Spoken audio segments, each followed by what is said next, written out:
I was considering to do this story, but I think it's important that you guys know what's going on in Israel right now, the country, and it's very much like Ukraine, where the narrative comes to us, Western media narrative is that we're protecting democracy. And you guys know the drill, right? You guys know that the way you justify warmongering, the way you justify blank checks, is you say you're defending democracy, right? So Ukraine was about defending democracy. That's how you justify the billions and billions of dollars going to provoking war, provoking Russia, and keeping the never-ending money faucet going as long as possible. Well, it works the same in Israel. How do we justify protecting Israel? We call Israel our greatest ally. What else do we say about Israel? They're the greatest democracy in the Middle East, greatest democracy. Well, when we look, all it takes is a few minutes to look closer, and you'll notice that's not a democracy. It's not even close to a democracy. I don't know which one's worse, Israel or Ukraine, but they're both the opposite of a democracy. The opposite. Do you want to know how we know this? Well, there's a number of reasons how we know this, but this is going on right now in Israel. It looks like Israel is trying to ban Christianity, like literally make it illegal to talk about Jesus. I'm not effing kidding you. Watch this. Conservative Christian leaders are calling on Prime Minister Benjamin Netanyahu to stop a bill proposed by members of his coalition to make it criminal to tell people about Jesus in Israel. Our Jerusalem correspondent Daniel Cohen is live near Tel Aviv with more. Good morning, Daniel. Good morning, Allison. Good morning, everyone. A big story just before days before Palm Sunday, Good Friday, and Easter. Sacred time for Christians. Two ultra-Orthodox members of Prime Minister Netanyahu's coalition have introduced a bill that would punish believers for sharing the gospel of Jesus with prison time. United Torah Judaism Knesset members Moshe Gafni and Yaakov Asher introduced legislation last week making it illegal to share in conversation or produce content online, in print, or by mail. Their explanation of the bill emphasizes a warning to stop Christians in particular. The punishment, 1 year in prison or 2 years for sharing with someone under the age of 18. Joel Rosenberg is the host of the Rosenberg Report and editor-in-chief of All Israel News. He's also a Jewish follower of Jesus. Obviously, Jewish people don't agree with Christians, evangelicals or others, about who Jesus is, right? We all know that there's a theological difference, but evangelical Christians and other Christians have been so supportive of Israel and the Jewish people. So to silence, to muzzle, and gag even Israelis like myself and others to say, you can't talk to another person about your faith and why you believe it, that is terrible. That is not freedom. Although he doesn't agree theologically, Netanyahu has always been a strong friend of evangelicals, speaking at meetings and believing freedom of speech and freedom for Israel's.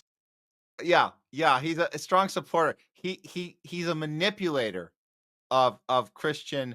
It's basically Christian Zionists. He created the Christian Zion. He helps facilitate Christian Zionism by pretending to be on their side when really he could give a crap about Christianity. He just uses it in his advantage to get innocent, I would say, unknowingly gullible Christians to believe that you're somehow aligned with this psychopath religion that thinks they're better than everyone and literally has a word called goyim to call us, anyone who's not one of them, as basically scum and shit on the bottom of their shoe. So that's what they mean by Netanyahu supports evangelicals, supports them. Yeah, right. He manipulates them. But yeah, go on, Newsmax. Small Christian community should be protected. Now, should this bill gain traction, it could spark a serious clash with the 60 million evangelicals in the United States and 600 million around the world. Gafni first introduced a ban on evangelism in 1999. It went nowhere. United Torah Judaism is in a stronger negotiating position now, though, since Netanyahu needs to keep the party in his coalition, or it could threaten Netanyahu's ability to remain in power. Allison, back to you. Daniel Cohen, thank you so much. This is a major problem, guys. This is a major problem. If it's not clear to you already that you have a country, again, and I compare this to Ukraine, the making it criminal to practice other religions, making it criminal, and Zelensky's been doing this in Ukraine as well. This idea that we're going to make, because of the intense times we're in, they make this excuse: we're not going to have elections, we're not going to do things normally, the way democracies normally go. So we're going to outlaw other religions, we're going to outlaw Christianity, we're going to have jail time. This is the opposite of a democracy. If you guys are still buying the garbage that we're protecting a democracy, protecting the greatest democracy in the Middle East, you're out of your effing mind. There's nothing democratic about an apartheid state that's an ethno state, that's literally a military operation designed to have a particular type of people whose adage is, we are the chosen ones and we get to be on this holy land because God told us this. And you can't talk about your religion or we'll put your ass in effing jail. So that's what's going on in Israel. Our greatest ally. And all of our Congress people and our senators and every political electorate. And by the way, federal workers in more than, I believe, 18 states currently have to pledge allegiance to Israel to have their job right now in our country. You have to pledge allegiance to this garbage. You don't have to pledge allegiance to America. Just to be clear, nobody has to take an oath to America when you are a federal worker. But apparently in 18 states, at least, you have to give a pledge to Israel to take a U.S. federal job. So you know that. That's an actual thing. So in that pledge, you're agreeing to never challenge the government of that country. Never protest that government of that country. We can protest America. Well, for now we can. You can't protest Israel, the greatest democracy in the Middle East, that our greatest friend, our greatest ally.